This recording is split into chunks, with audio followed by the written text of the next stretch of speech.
but my Japanese is like nowhere to be found. Literally nowhere to be found.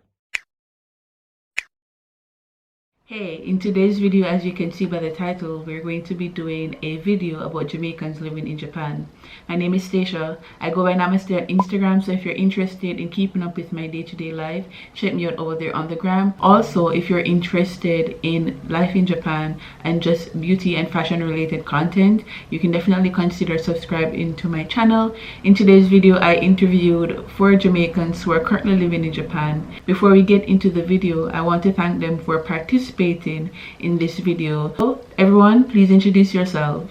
Hi guys, my name is Nate and this is my husband Adam. I've been in Japan for about 4 years. Yeah. And I've been here for 3 years and a couple months. Hi, my name is Andre and I've been living in Japan for 7 years.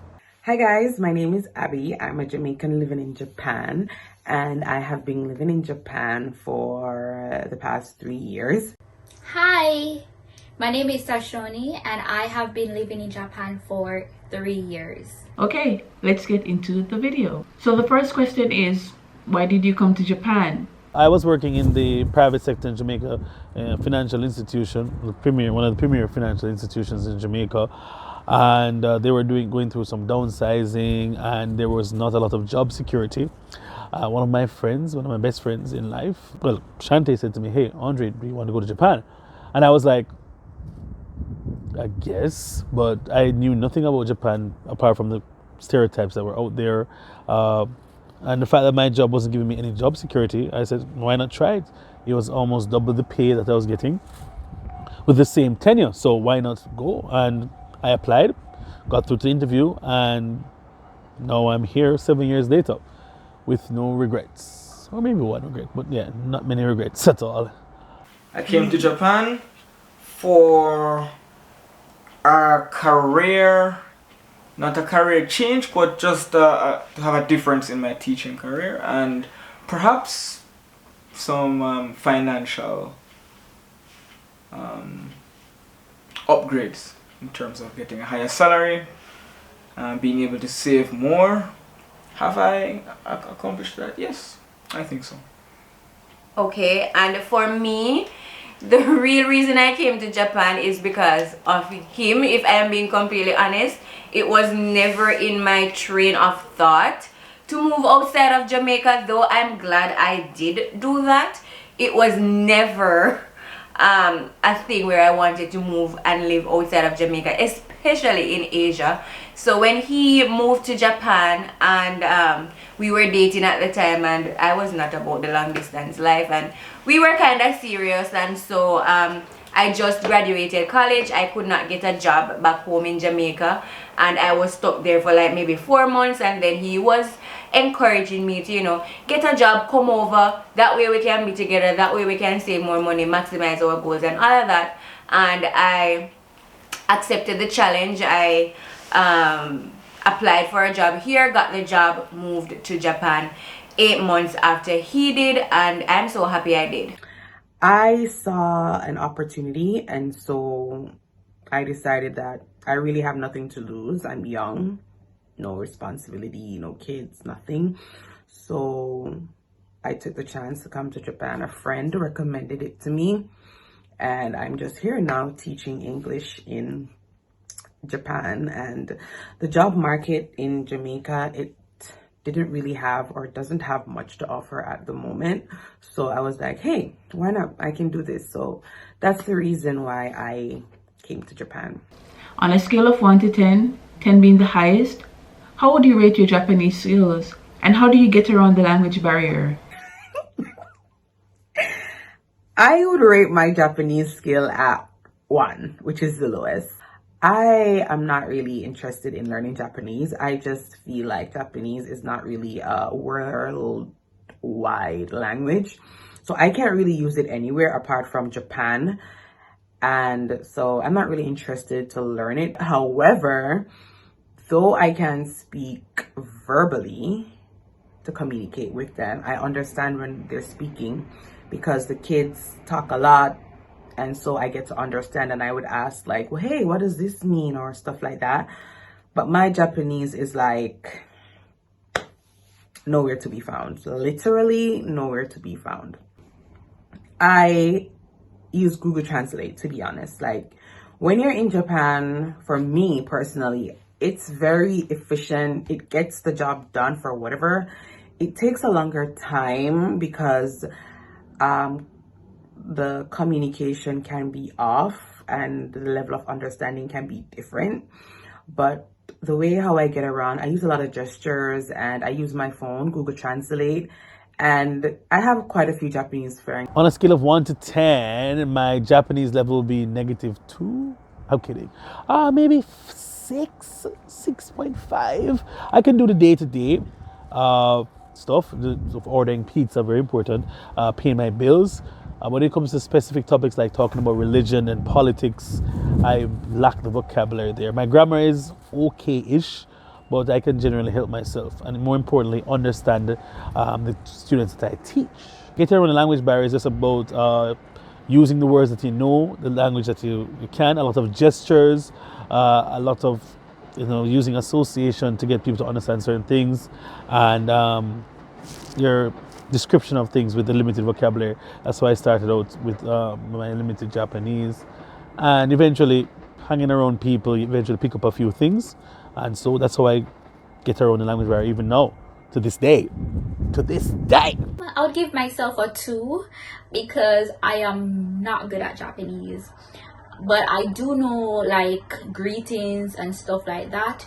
But when it comes on to like conversation and just like, eavesdropping on people's conversation, I can't do that. So yeah, 2. Well, to be honest, I think it's the grace of God why I have been surviving here without knowing Japanese. And also the fact that I use Google Maps and Google Translate. So to get from point A to point B, I use Google Maps. And if I'm in a situation where I need to know a little Japanese, then I'll just pull out my Google Translate and then I use it from there. And also like to do stuff that requires a little more effort, like for example going to the government office, then I hire like a translator, which is not that often. And also I use my friend, I rely on my friends who can speak Japanese. I am like a 1 or a 2. I can understand some stuff and I can say some stuff. The thing with me is I know a lot of Japanese words. I don't know a lot of Japanese sentences. So if I hear Japanese conversation, I can pick out words that I know, and based on that, I can probably use common sense to figure out what the persons are talking about, or if it's a conversation that I am having, I can kind of figure out and gauge what the person is asking or what I need to be saying. But yeah, it's like a 2. We need to be on 1 scale, so how would you rate, man? You're Japanese? Maybe a 6 or a 7. 8. Adam has had... In terms of just getting around and having basic conversations. Not like, real advanced Japanese. But basic, I would say 7, 8 for you. Adam has had... I've heard him have conversations on the phone in 100% Japanese and there is no hiccups. He does all, like, if I miss a call from a Japanese company or something that I need to be doing, he's always the one that's doing those calls for me, and it's always in Japanese, and he does it really well. I'm not saying it's perfect, but he does it really well. Basically, we rely heavily on Google Translate. At least I do. I'm not trying to speak for my husband, but he tends to only go to Google Translate if he needs to. He always tries to like figure stuff out. I use Google Translate if I can't immediately figure it out. Not immediately. You might pause and like wonder all of the meanings for one kanji and something, and we'll put them together. Guys, it's a process. If you don't speak Japanese, it's a process to figure things out, even if you can get by. Alright? But basically, Google Translate is like... Google Translate is #1. Another way, very quickly, how we get around the language barrier is that we work for a company where there are coordinators in each city and each town that their roles and responsibilities are to help us in our daily life or in our work life. So if we need something very important to get done and it is that in a Japanese circumstance situation, we can call them or request their presence to come with us to the doctor, to the post office, to anywhere really that we need help in translating. And that is also another good thing that I think we have in terms of our job company, where we can rely on those persons to help us. How different is the Japanese culture to the Jamaican culture? And how do you get around the differences? Japanese culture is so different from Jamaican culture in every possible way you can think of. From the taste of the food, to how the people behave, to how the workplace is, to the environment, to their entertainment, to their music, to the language, of course. Everything is so different.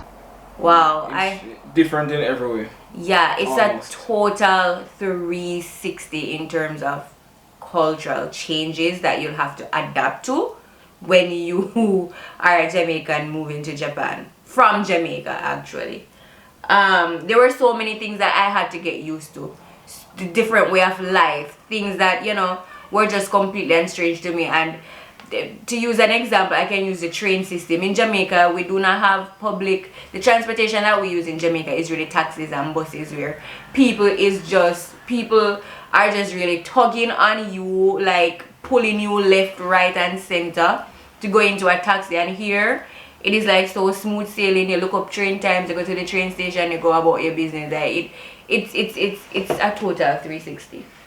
Yeah, there's no way we can really get into the differences, but if I could just bullet point some major differences: food, major difference, culture in terms of how friendly the people are and how they communicate, not just language but general communication style. Close to how they dress as well. Fashion quite different. The fashion in Japan is much more diverse, I think. You will see from one end of the spectrum to the other, whereas in Jamaica perhaps we're trying to we have a certain thing in mind have a certain as to what level fashion is. that you're trying to meet, like you're either a hot girl or you're not. In Japan, there are many ways to view fashion. Everybody is hot in their right. Then the next thing is the weather. Speaking of that, we have seasons in Japan, real seasons. So winter is very cold, summer is very hot. Yeah. And in Jamaica, it's one thing all year round for the most part. Yeah, and maybe one more major thing could be the price of life in general. Japan is has a very high cost of living. But the quality of life is definitely better than that you could imagine back in Jamaica, for sure. I wouldn't. Really? I wouldn't put it in those words, but yeah, the quality of life it does match the standard, the price, the cost of living. You know what? So you make more money, but you need to spend more money to keep up with the life. Yeah. And how we really cope with that is we just cope with it. We don't try to get ourselves worked up over the people and their culture. We just try to fit in as much as we can, and where we don't fit in, we stand out, and that's okay. The difference in the Japanese and Jamaican culture, where do I begin? There are a lot of similarities as well, but the difference is clearly in how people, I guess, interact with each other. In Japan, generally, they tend to avoid confrontation. They're very indirect in how they speak, unlike Jamaicans who tell you how it is more often than not. And so if there's a problem in the workplace, or a co-worker who's Japanese has an issue with you, they would rather go to their supervisor to tell your supervisor to tell you what's wrong, rather than saying to you directly, which often leads to a conflict because it's counterproductive in many Jamaicans' eyes. If you and I are co-workers and we work together and we are close enough, then why would you not just tell me that, hey, you didn't put back the paper in the basket where I put it, or something like that? Very simple. Also, Japanese are very, I would say, OCD, trivial. they like things done a particular way. It has to be done a particular way all the time. And if you find an alternate route that is not traditionally Japanese, or what they find acceptable, but would be acceptable in Jamaica per se, then it wouldn't work at all. They get upset about things like that. I always tell people when they're like, oh, what's Japan like? I'm like, I think you have to come and experience it for yourself. It's just a whole different ballgame, whole different experience. I don't feel like there's anywhere else in the world like Japan. The food, the language, the people, the environment, everything is totally different in Japan versus Jamaica. Japan is very quiet. Jamaica, loud and all of that. People minding their business. In Jamaica, everyone's in your business, everybody. How do I deal with the cultural differences? What I do, I adapt, but I don't conform. That's how I go about doing it. I try my best to respect certain things, but I'm not going to totally transform myself into a Japanese. I have to remember my culture. I have to remember who I am. I have to know when to set aside certain things, and I have to know when to, apply certain stuff, you know what I mean? So sometimes it can be a little nerve-wracking and a little annoying because you're like, oh, but then I'm just here for a time. So I just got to make sure I do what I do and do what I got to do. What do you like about living in Japan? I love the safety. I think every Jamaican can attest to this, but for me, I love the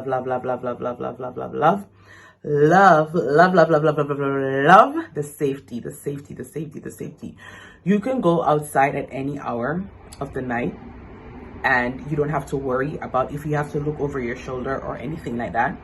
You can use your phone, just be walking on the streets, doing whatever. You don't have to be thinking, oh, someone's going to grab my purse, someone's going to grab my bag, someone's going to do something.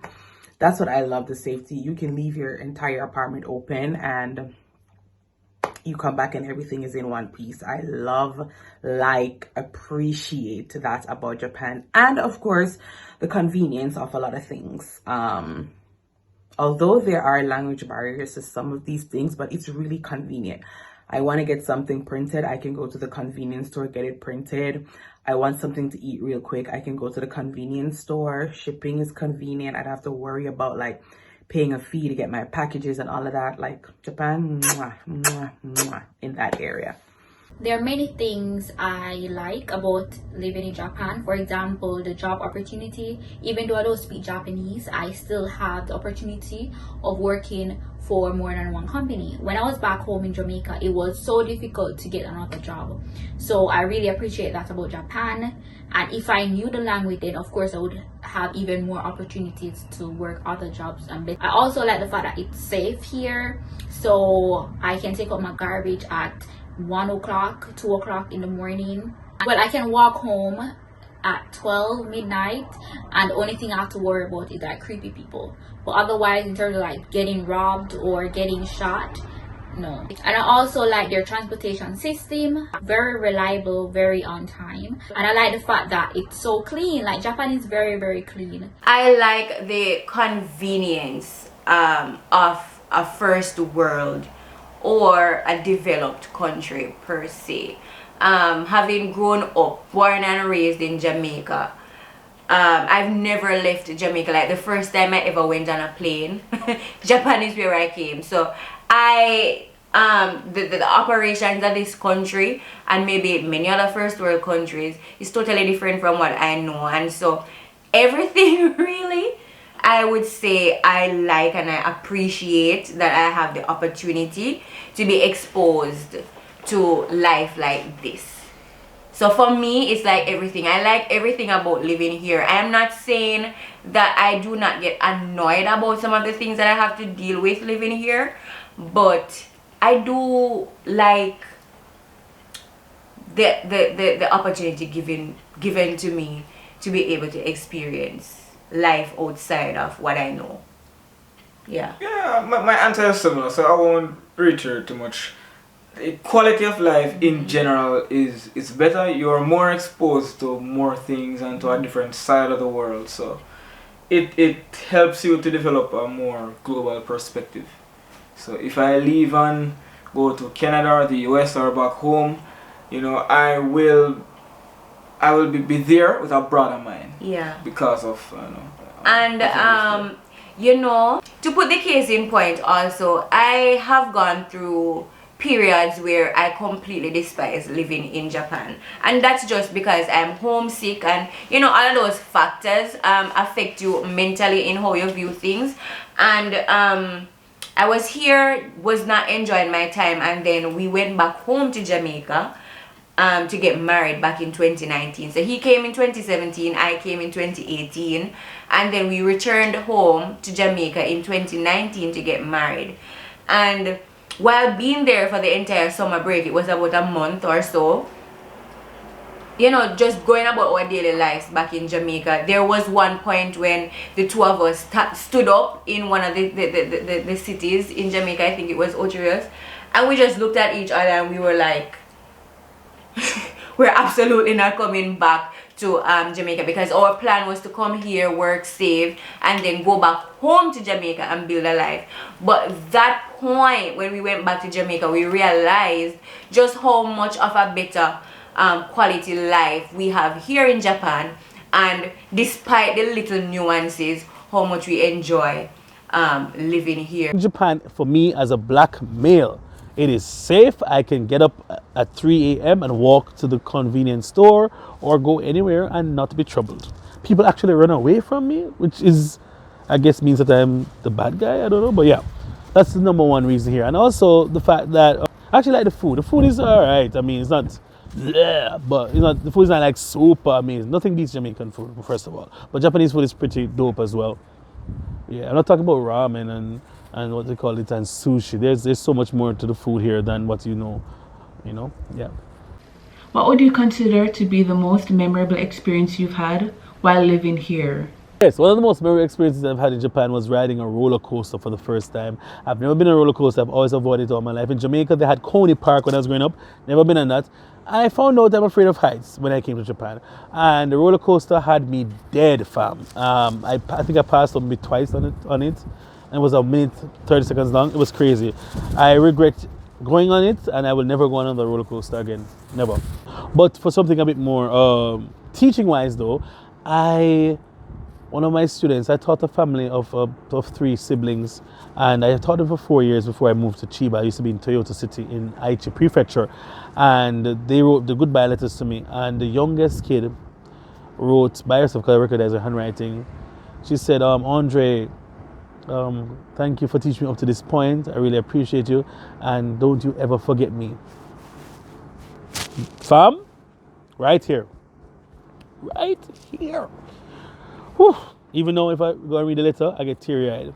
Yeah, I was moved to tears. That family really, I miss them so much. Yeah, so I think that was one of the most memorable moments in Japan. My most memorable experience while living in Japan, I'm a teacher. Well, most of us are a teacher in Japan. And I used to teach in the elementary school. And my first year, we had a graduation ceremony. And the class that I taught, we had 6 girls. I had 6 girls and 1 boy. So my class was very, very small. My school was very small too. And I was like, hey, you know, anything I wanted, these people gave to me, like literally anything. You know what I mean? And I was like, what can I do? Because I feel like I don't want to go to a store and buy some Japanese stuff and give to you. Like, you can get it here, right? So I was like, I don't know, what can I do for graduation and stuff like that? So a girl took out some coins, and I got each child a bouquet of flowers and a little personalized gift. And it was really, really, really, really, really, really nice. I just appreciated the moment. Their parents were appreciative, the kids were appreciated. And it was a very emotional moment too, because, you know, the kids were leaving, and, you know, you kind of build this relationship with them and their parents. And it was just a really personal thing. It was just really, really good. I still talk to those kids. I still talk to those parents. I don't live in that area anymore, and I don't see those kids anymore, but that's really, really one of the most memorable moments I have here living in Japan? I can't think of any one experience, but I always feel very appreciated when I'm in the classroom and like I do a lesson and the kids fully understand what I'm teaching them, because I don't know Japanese, so of course I'll be teaching in English. They don't know English that well, but they understand based on gestures and using simple English. They understand what I'm trying to convey. So like whenever that happens, I just feel like, yes, I'm doing my job and I feel proud of myself. I cannot honestly pinpoint a most memorable moment. Over the past 3 years, I've had so many moments where it is either like it was so good or it was so bad, but I can't pinpoint and say it was when I went on this trip and I wore the kimono or the yukata or something. Like, I don't think I have been outdoorsy enough in Japan to really have done something over the past 3 years that really stuck out, that really stands out. You know, I think just living here for the past 3 years and having this experience of living in a developed country is really all the memories I have gathered and will need. I've had a couple of distinct moments. You know. Kids have beaten me, thinking, you know, I'm gonna taste like chocolate pie or something. These things happen. These things happen. You know, they sound like stories, but 2-year-olds, 3-year-olds, they will bite because they. Anyhow, maybe the most memorable experience was just landing in Japan for the first time, because it was a well anticipated landing. You know, Japan is a place where, you know, as a fan of anime and whatnot, you kind of have a rose tinted vision of, you know, it's almost, I wasn't really delusional, but it's in a sense a kind of promised land for persons who love anime. So when I was welcomed to Japan by a big sign at the airport with Nintendo posters and, you know, so on. So it was Japan like. Of course, after day 1 or week 1, the reality starts to sink in. It's not an anime and game land. It's just another place to work and be a slave. So yeah, and yeah, that moment was, I can distinctly remember that moment. Okay, now finish this sentence. I was never blank before I came to Japan. I don't know, like, I don't think Japan has really changed me in any way, but maybe I have become a lot more of a thinker. I don't know. I can answer this question. I wish I could, but I can't. There's nothing that's sitting on the top of my head to be like, yeah, before I came to Japan. I was never this emotional until I came to Japan. Japan has allowed me to tap into this well of emotions. Like I used to be like, I wasn't afraid to cry when I was in Jamaica, but Jesus, peace, Japan has just opened up the thing. Because to be honest, a lot of times when you just come to Japan, if you're not around a lot of Jamaicans or around foreigners, it can be a bit lonely. And I used to watch anime and movies and sitcoms and little things like that. The character has won the game after fighting and struggling so hard. I'm crying with them, that sort of thing. Why that I got? No, sir. No, I gotta go back to Jamaica ASAP. Yeah, so yeah, I think I was never this emotional until I came to Japan. I was never a loner until I came to Japan. Saying that to say that Japan is a place where you're gonna feel isolated, you're gonna be lonely, so you're gonna have to do a lot of things by yourself, and I'm not used to that. So this has really, like, this move to this country has really made this thing a reality, which I'm not so happy about, but you know, it's life and we have to move on. for me, I was never picky until I came to Japan. And by picky, I mean with everything, especially food.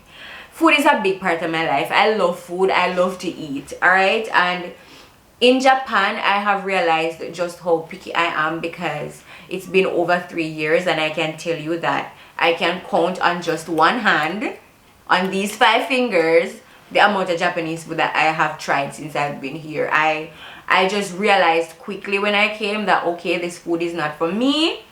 It tastes bland, it don't have no salt, it don't have no seasoning, you know, it's just not working out for me. I don't know why you put all of those octopus and moving raw fish and things like that's not for me. Another thing is like clothing. Very picky with clothing here. I can walk a store for hours and still come out with that empty hand, because I'm like, no. So yeah, I was never this picky back home. I cannot say that there has been a dramatic change in my character where I've developed, you know, a characteristic. But I'm gonna cheat a little bit and say I've never been a foreigner or an outsider before coming here. Yeah, of course, it's obvious.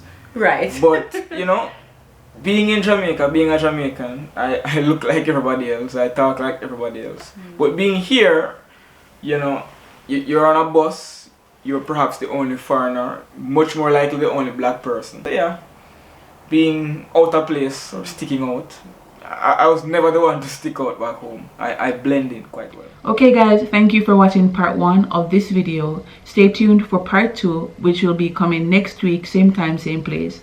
In the meantime, don't forget to like, comment, share and subscribe to my channel. And if you aren't following me on Instagram, don't forget to follow me on Instagram at _namaste__.